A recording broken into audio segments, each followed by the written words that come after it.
Je vais vous parler de l'abîme que nous avons tous en nous. Il est né au cours de vos épreuves les plus violentes, que ce soit une agression, un viol, un accident, au cours des deuils les plus fous, au cours des combats. Hein, on a failli vous prendre la maison, votre enfant était malade, ces combats que vous avez menés pour les autres où vous vous êtes oublié. Eh bien, c'est de là où naît l'abîme que chacun porte en lui.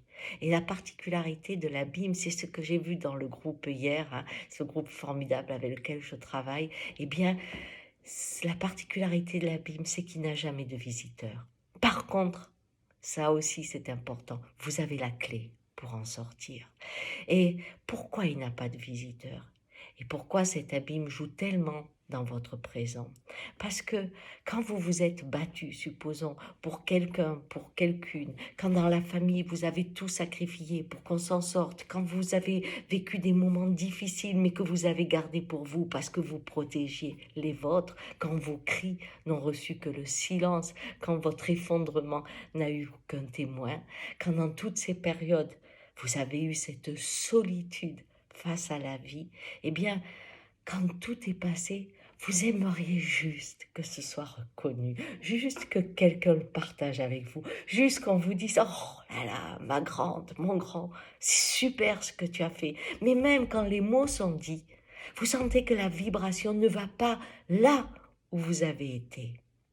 Et cette solitude fait que souvent, on maintient une souffrance pour montrer la force de la blessure que l'on a vécue et ce présent douloureux pour dire aux autres regardez, j'ai quand même beaucoup souffert, voyez, je suis encore en souffrance, ne limite que vous.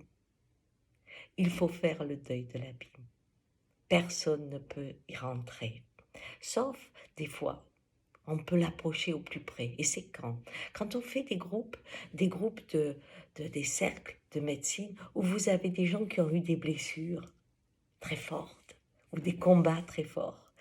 Et vous ne pouvez pas aller dans leur abîme, mais vous approchez à côté parce que la vibration commence à être commune.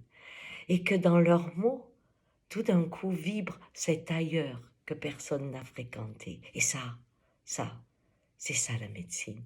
C'est de savoir que au cœur de chacun, il y a quelqu'un qui a crié dans le silence, qui a pleuré, qui est tombé, qui s'est relevé, parce que ce qui était dehors, la vie, l'a constamment donné la force d'avancer.